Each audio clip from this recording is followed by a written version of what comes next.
When Alina first met Mr. Graves, he was everything a young dreamer admired, kind, encouraging, always saying she was special.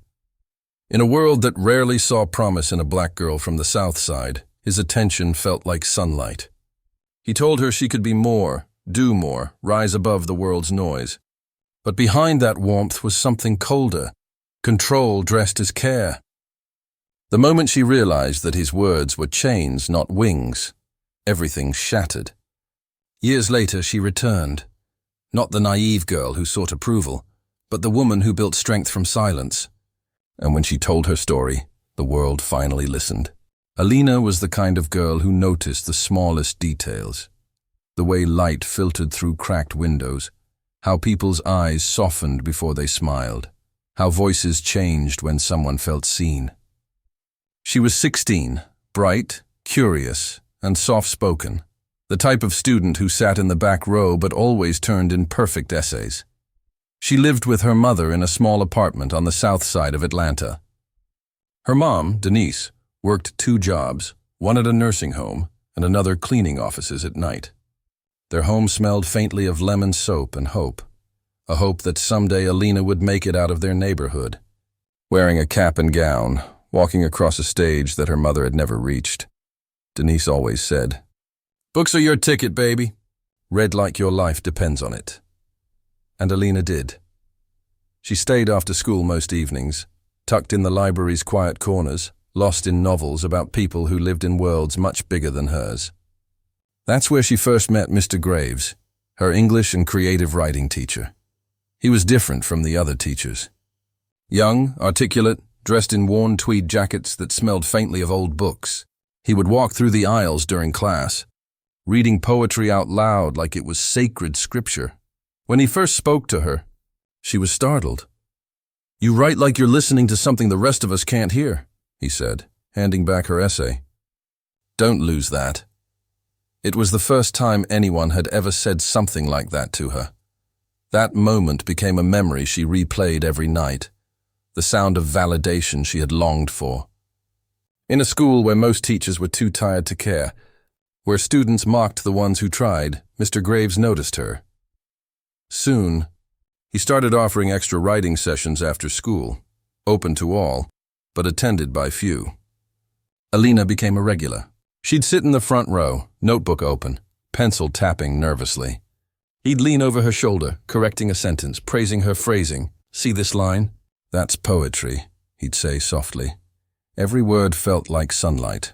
She began to write more, journals, poems, short stories about courage, loneliness, and the search for belonging. And always, she'd hand them to him first. He became the audience she wanted to impress. Her mother noticed the change. "Baby, you've been staying late again." "Don't they lock the school after 6? "They're doing writing workshops, Mama," Alina would say quickly, hiding her nervous excitement. "Mr. Graves said I have potential. He's helping me apply for a scholarship." Her mother smiled proudly, unaware that her daughter's admiration had begun to shape her world. The school halls smelled of dust and chalk. The fluorescent lights flickered in the evenings when everyone had gone home. That's when the mentorship began to feel personal and blurred. He began asking about her life, her dreams, her struggles. "You must feel invisible sometimes," he'd say, sitting on the edge of his desk, voice soft. "Smart girls like you often do, but I see you." Those words sank deep. To a teenage girl who had spent her life being underestimated, the quiet one, the good one in a neighborhood with bad headlines, that kind of attention felt like a lifeline, but beneath it was something else. Dependence. He began to critique her writing differently, not as a teacher, but as someone whose approval she now craved. "You're too emotional here," he'd say. "Don't let feelings control your work." Or, "This sounds desperate, not powerful." Every note began to sting. Still, she chased his praise, rewriting until his eyes softened with approval. Her friends noticed. "Girl, why you always hanging around Mr. Graves like he your best friend?" One joked. Alina would laugh it off, but a knot tightened in her stomach. "He just understands writing," she'd say. But late at night, as she sat by her window journaling, something felt off. though she couldn't name it. Then came the day of the regional essay competition. Alina submitted her piece, a powerful essay about finding her voice as a young black girl in a world that often tried to silence her. The essay was deeply personal. Too personal. Mr. Graves helped her polish it before submission. But when the winners were announced 2 weeks later, the essay that took first place sounded eerily familiar. It was titled "The Weight of a Voice," her title. Her words, her pain. But the author's name was Jonathan Graves. Alina froze in disbelief. Her hands trembled as she stared at the announcement board in the hallway. Students passed by laughing, unaware that the essay on that poster, the one everyone praised for its raw emotion, had been hers. She ran to his classroom after school. Heart racing, he was there, stacking papers. "Calm as ever, Mr. Graves," she said, voice breaking. "That essay, that's mine." He looked up slowly, expression unreadable. "Alina, you're being emotional." "I helped you shape those words. We worked on it together." "But those were my words," she whispered. "Words belong to the world once they're written," he replied softly. "Besides, this recognition opens doors for both of us." Her stomach twisted. That day, the world tilted. The man she trusted most had stolen the very thing that gave her identity, her voice. That night, she tore pages from her notebook one by one, until her desk was littered with fragments of stories and dreams. Her mother knocked gently on the door. "Baby, you okay?" "I'm fine, Mama," Alina whispered, swallowing tears. But she wasn't. She stopped writing after that. Her grades dropped. Her light dimmed. Mr. Graves continued teaching, collecting awards, giving talks about nurturing young voices. Each one of those speeches burned in her chest like a betrayal replayed. But what hurt most wasn't his theft.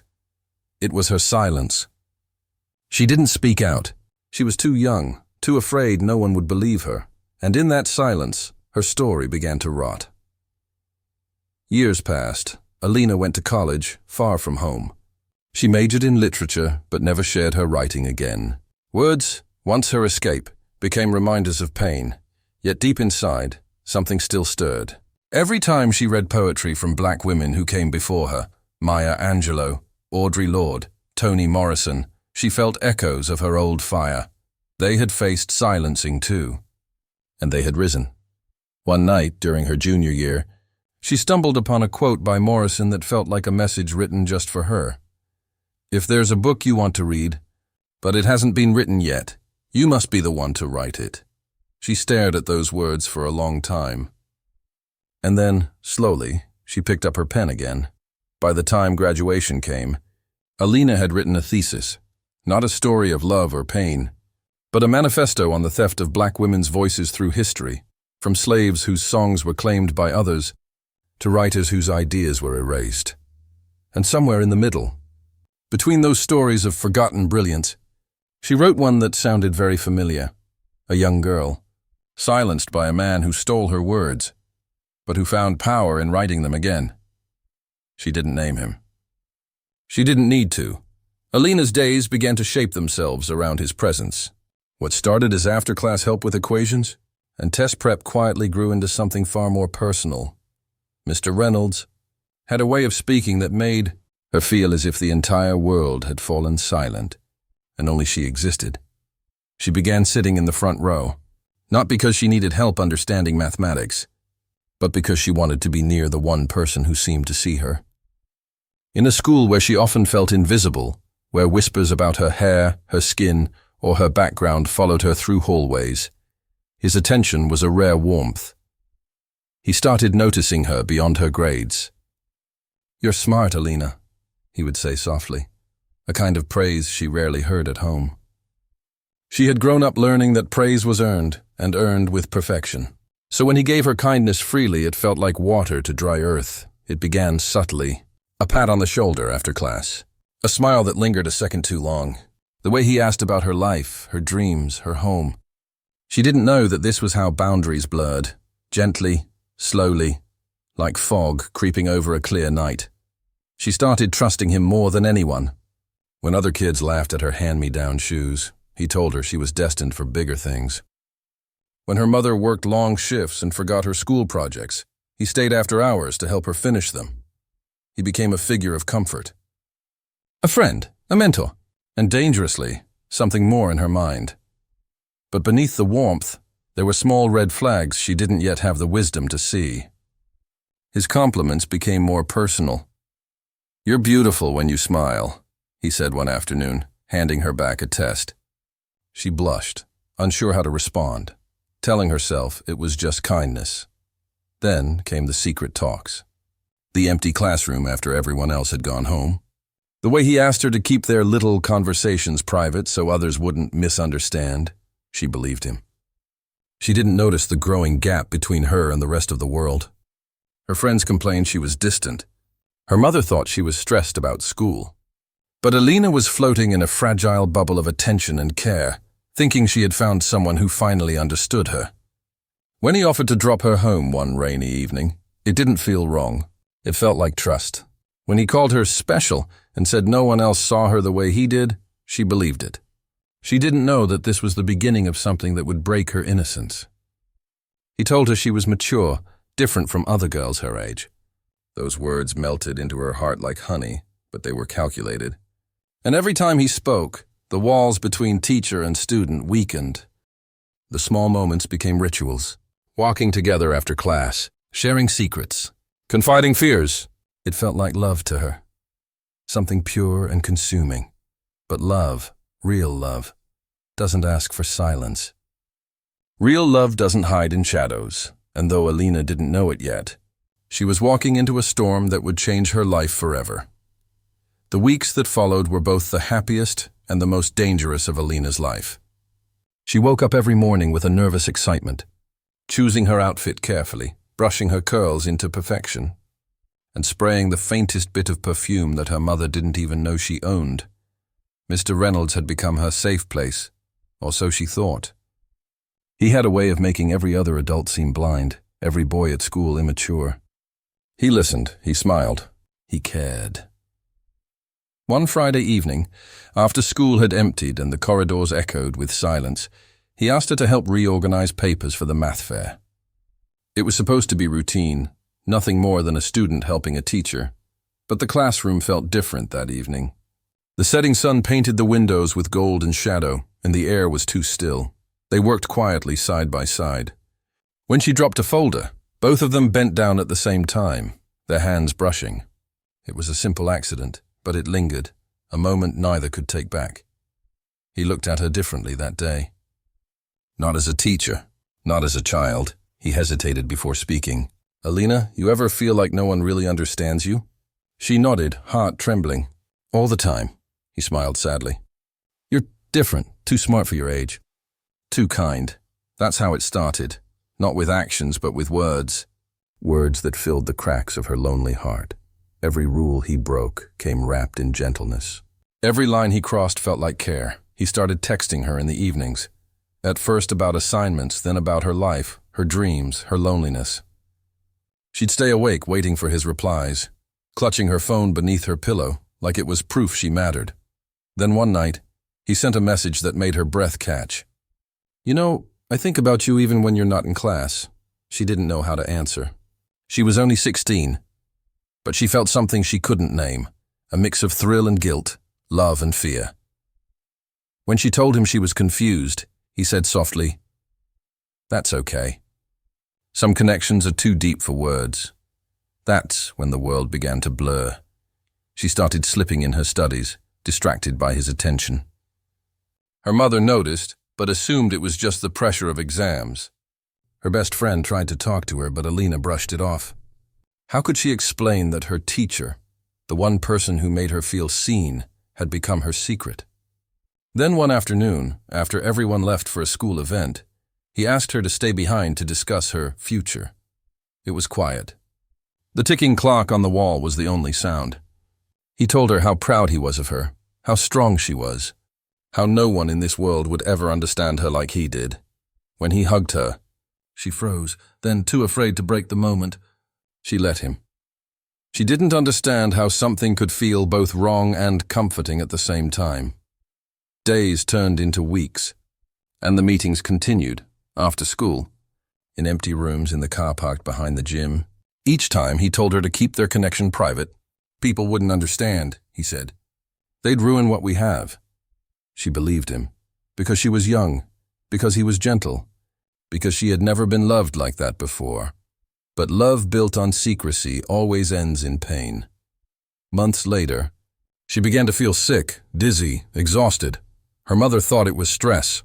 Her friends joked about her skipping meals. But Alina knew something was wrong. When the nurse at the clinic handed her the result, her world cracked open. She was pregnant. At 16, the paper trembled in her hands as she whispered his name like a prayer and a curse. She texted him that evening, her fingers shaking. "I need to see you." He came, but not as the man who once smiled at her gently. His face was pale, his eyes wide with fear. "You can't tell anyone, Alina. You don't understand what this could do to me." She couldn't believe what she was hearing. "To you? What about me?" He stepped back, running his hands through his hair. "We have to fix this, quietly. I'll help you, but you can't say it was me. Please, you'll ruin both our lives." In that moment, she realized the truth. All the warmth, the care, the late-night messages. It wasn't love. It was control. The man she thought was her savior was the reason she was breaking. Her tears wouldn't stop. "You told me I was special." He looked at her coldly. "You are. But this can't happen." And just like that, the world she had built on trust crumbled. He stopped replying to her messages. At school, he avoided her eyes. He went on teaching, smiling at other students while she sat in the same classroom, her secret growing inside her. Rumors began to swirl, cruel, sharp, merciless. People whispered about her sudden silence, her missed classes, her hollow eyes. She tried to hide it, to keep the truth buried. But secrets have a way of surfacing. When her mother found out, it wasn't anger that filled the room, it was heartbreak. Her mother collapsed into a chair, unable to speak, clutching her chest. "Who did this to you?" Alina couldn't answer. She was protecting a man who had already abandoned her. That night, she stared at herself in the mirror, touching her stomach, whispering, "I'm not ashamed. I'm not broken." But her reflection didn't believe her. Days later, she found the courage to speak. She went to the school board, trembling but determined. She told them everything. The texts, the meetings, the trust that turned to betrayal. There was silence, then disbelief, then investigation. He denied it, of course. He was charming, respected, articulate. "She's confused," he said. "She's a troubled student, but the truth has a way of finding cracks to shine through." When the evidence surfaced, the messages, the notes, the recorded voicemail where he said, "You're my little secret," his world shattered. He was suspended, arrested, his career over. But for Alina, the damage lingered. Her body carried a life. Her mind carried the weight of betrayal. Yet amid the ruin, something powerful began to grow. Strength. She realized she was more than what happened to her. More than a victim. Her story wasn't ending. It was beginning again. The days following the school investigation blurred together. Whispers in the hallways, stares in the cafeteria, and the suffocating silence of a community too shocked to speak. Alina's face was everywhere, not in newspapers, not in headlines, but in hushed conversations. She was such a quiet girl. "I heard she made it all up." "No, she's pregnant. It must be true." Her mother stopped going to work for a week. The phone wouldn't stop ringing. Relatives, neighbors, even strangers pretending to check in. Everyone wanted the same thing, the story. But Alina stayed quiet. Not because she was ashamed, but because silence had become her armor. One morning, she received a letter, a court summons. The case had become public. Her statement had been filed, her evidence accepted, and the man who destroyed her innocence would face trial. For the first time in months, she felt something like courage. But courage doesn't erase fear. It walks with it. When she stepped into the courtroom weeks later, the air was cold, sterile, and heavy with judgment. Cameras flashed. Reporters whispered. Her heart pounded so hard she thought the world could hear it. He was already there. Mr. Reynolds, clean-shaven, wearing a gray suit, pretending to be calm. But when his eyes met hers, she saw it. Fear. Not for what he had done, but for what was about to be revealed. The lawyer began questioning her gently, but each question felt like reopening an old wound. When did the messages start? How often did he ask you to stay after school? Did you understand what he was doing was wrong? Her throat tightened. She tried to speak, but tears came first. Then she heard her mother's voice from behind, soft but steady. Speak, baby. You're not alone. That voice, that single sentence, became her strength. She lifted her head. He was my teacher. I trusted him. He told me I was special. He said no one would understand us. But the truth is, he never loved me. He used me. Every word cut through the courtroom like thunder. Mr. Reynolds shifted uncomfortably, his mask cracking. His lawyer tried to intervene, but the damage was done. Alina had taken back her voice. The judge asked if she wanted to submit the evidence. Alina nodded and handed over a sealed envelope, screenshots, printed messages, and the recording she had kept hidden all this time. When they played it aloud, the courtroom went silent. His voice echoed from the speakers. You know I can't stop thinking about you, Alina. Don't tell anyone about this, okay? Gasps filled the room. Even the reporters stopped typing. Mr. Reynolds' composure collapsed. His hands shook as he tried to explain. It's taken out of context. But no one listened. For once, people saw him as she had, a man hiding behind power. The verdict didn't come that day. Legal systems are slow, but truth moves fast. By the time the next hearing came, the school board had dismissed him, the district attorney had filed formal charges, and his reputation, once spotless, was gone. But Alina's battle wasn't just in court. It was inside her, a war between shame and healing. Each day, she grew heavier, not just with pregnancy, but with the weight of being seen again. The same classmates who once mocked her now looked at her with pity. Teachers whispered apologies they were too afraid to say aloud. Her mother began attending therapy sessions with her, learning how to heal together. The therapist, a black woman with kind eyes, told Alina something she'd never forget. People will always define you by what broke you. You get to decide what rebuilds you. That night, Alina wrote those words on her wall in marker. The months passed, and her belly grew. So did her strength. When the baby kicked for the first time, she cried. Not out of fear, but because it was proof she was still alive. Proof that something good could still grow from pain. Then came the final court day. The courtroom was full again. Reporters, students, even teachers who hadn't shown up before. Everyone wanted closure. Mr. Reynolds was there too. Pale and exhausted, his lawyer beside him. When the judge entered, the tension was suffocating. After a long session of testimony and review, the judge finally spoke. The court finds the defendant guilty of gross misconduct, abuse of authority, and endangerment of a minor. The sound of the gavel hitting the desk was like thunder breaking after a storm. Alina didn't smile. She didn't cry. She just breathed. The man who took her youth would spend years behind bars. But justice wasn't about revenge. It was about reclaiming her voice. Outside the courtroom, cameras flashed, microphones pushed toward her. One reporter asked, Alina, what do you want people to know about your story? She paused, looked straight at the lens and said, I want girls to know. Silence protects no one. Speak up, even if your voice shakes. Her words echoed far beyond the courthouse steps.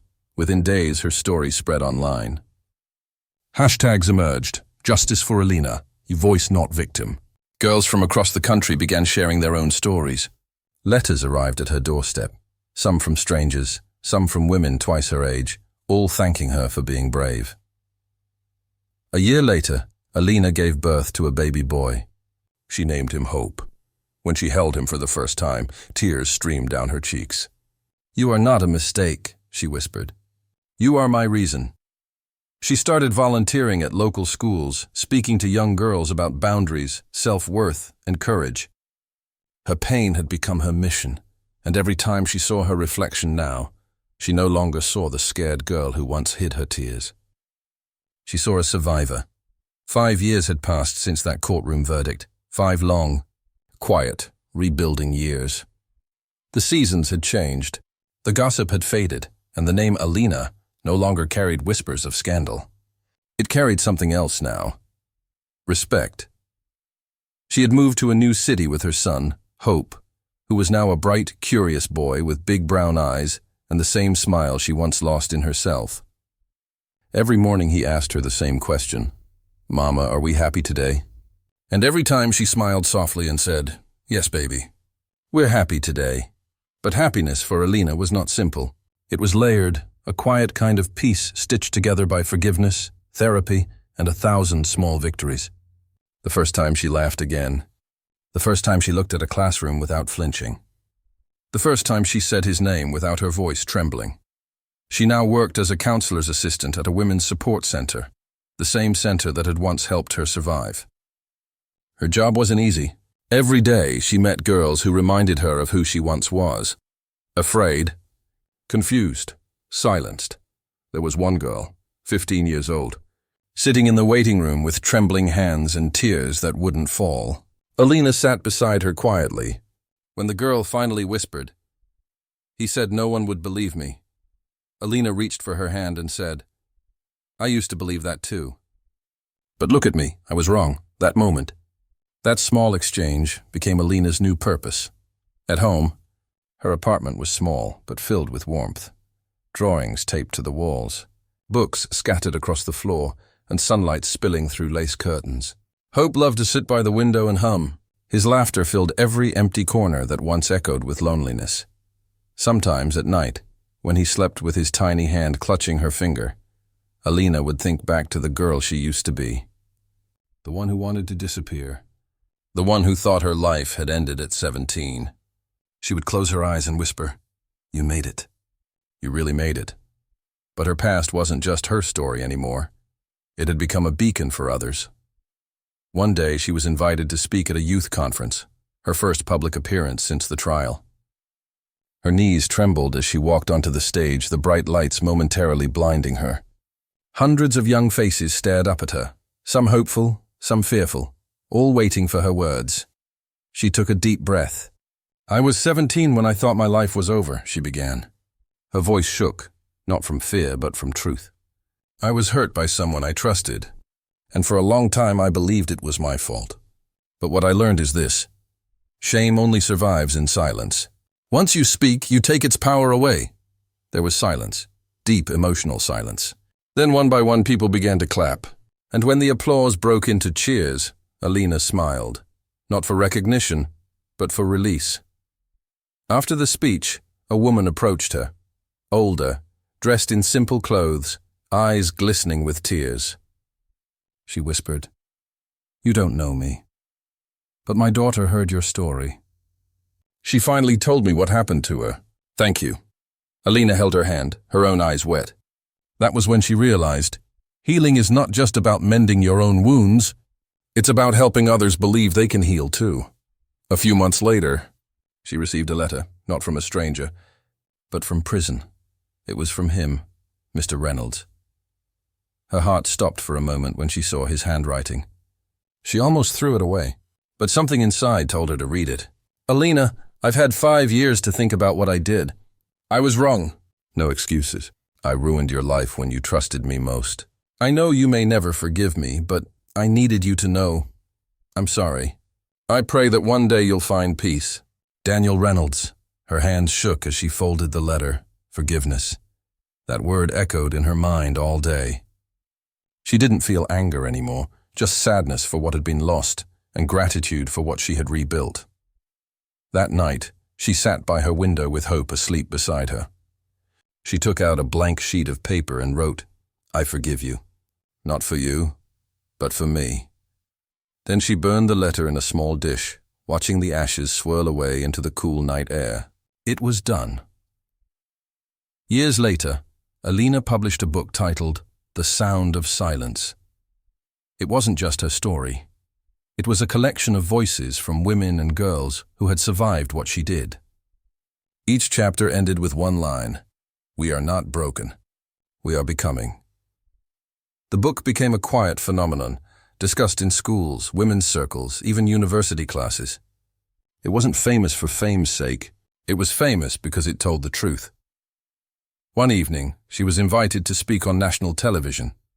The host asked, "Alina, after everything, the pain, the judgment, the loss, do you still believe in love?" Alina smiled, a soft, unguarded smile. "Yes," she said. "But I learned that love isn't what someone gives you. It's what you give yourself after surviving." The years flowed like gentle water. Hope grew up to be a kind, brilliant young man. He never asked about his father. He didn't need to.